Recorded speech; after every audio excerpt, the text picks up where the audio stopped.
I've been looking to get an Anvil for my shop for a while, but the price ranges are just going nuts, even for these railroad types. So even looking on Marketplace online and stuff like this, you find ones that are either pre-formed that are too expensive, or you find ones that are really small, need a little bit of work, or they're just not formed at all. Like if you look at this one, price was good, but very small, as well as this one. So I took my time, and a testament to patience, I was able to find this bad boy right here for 12 bucks, which is actually right in my price range. It's not going to break the bank, it just needs a little bit of TLC. And this is very similar to other times whenever I've got really good power tools from auction or just some other means. If you want to check out how I do that, I just tried to be as budget friendly as possible. You can check out the video that I'm plugging up above. But for this guy, let's take a little bit of measurements real quick. This guy's sitting close to about 16 inches, 7 inches high, and about 6 inches deep, which is pretty nice. However, you can tell it needs a little bit of TLC, right? So very rusty, but it is pretty well formed, right? It looks like somebody took the plasma torch to, but I don't know what's going on right here. There's like a piece of chorizo or something. But yeah, I think like this could be reshaped. Obviously the rust has to come off because I like my stuff semi-shiny and not pitted and grody. A little bit of a superficial rust and dust. So we're gonna knock this down. I don't know if I'm gonna do, I have to figure this out right here. Do I want to smooth it out or do I want to leave this? It juts out by like maybe, eighth of an inch. But yeah, this I want to clean up. I want to clean this up because this one's got to make for good round over work if it's not rounded. So the thing that I'm the most nervous about is the trajectory. Like, does the point meet the point? I don't know. Just looking at the roughness of it without actually measuring. Looks like it's gonna be okay.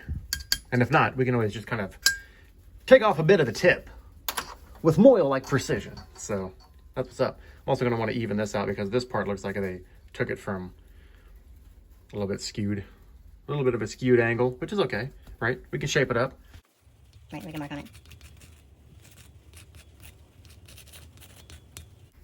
Make it cozy. Let's do it.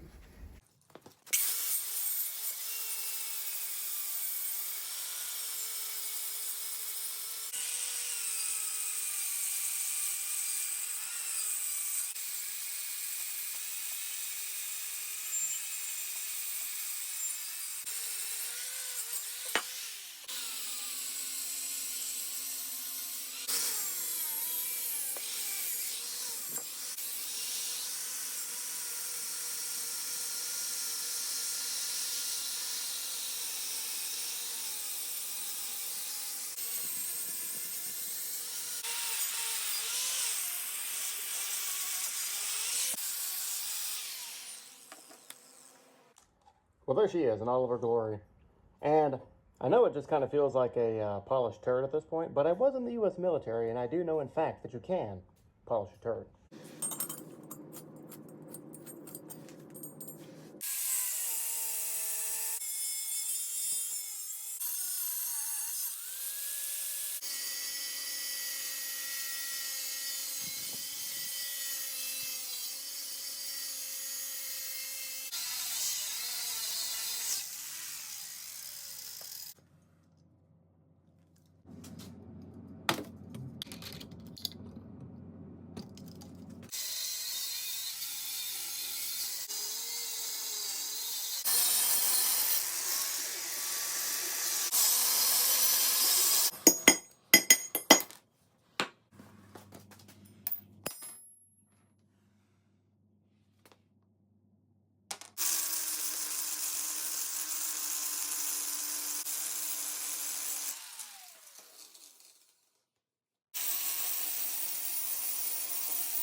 All right, there we go. We got it. Woo! I got the Point, pretty well good. There's still this gouge right here, but you know what? I'm right-handed, so I'm probably going to use this end anyways. Rounded it off just a little bit. I still got the rough booyah right there. Flatten this part out. Sorry, let me get it. I flatten this part out so that the big nub in the back, the big nub, this guy, popped right off. Even that out a little bit. I don't really care about the undercarriage. But yeah, there we go. So we got flattened, somewhat rounded, flattened. Yeah, that's good. That's good. And while I had the chalk, oh, you can see my breath is so cold in here. You can see that I put a little bubble right there because that was the center bit. And at some point I would like to drill a hardy hole, but for now I am fatigued and cold. So I'm going to rest until later, which would be right now. So let's go ahead and give this a shot. I'm just gonna, I just bought a brand new drill bit, so this bad boy better be like, you know, up to snuff or whatever. So, I mean, I'm pretty sure it will be, but we'll give it some extra lubrication. And not like beer, I'm talking about like cutting oil. And by cutting oil, I mean 3-in-1 machine oil. Multi-purpose. Yeah, get your multi-purpose on. I'm kidding. All right, here we go, baby. Woo!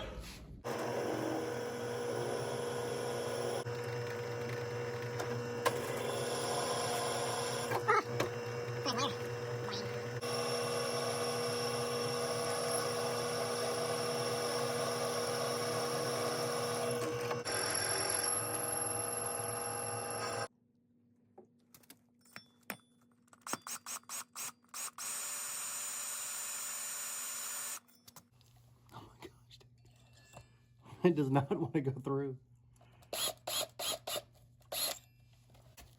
Why is Dib's head so big?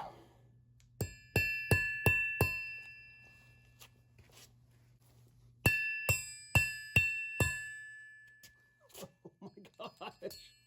What is happening? Ugh. I don't know why my stuff's not biting in. But rest assured, there's something under there. Oops. See? There's my drill bit. I don't know why it's not biting. Let me know if the comments hit me up. This is devastating. And wasting my time.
Boom, there we go.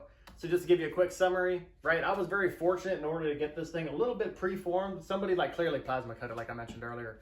But I mean, you could do that part yourself as well. It just takes a little more time. Use a cutting wheel. All I did was use hand grinders, right? Angle grinders the whole time. Real low tech. But first thing that I did, right? I just knocked off all the rust with the wire wheel. And then I started shaping the pieces that I wanted to with the cutoff wheel and also a grinding disc.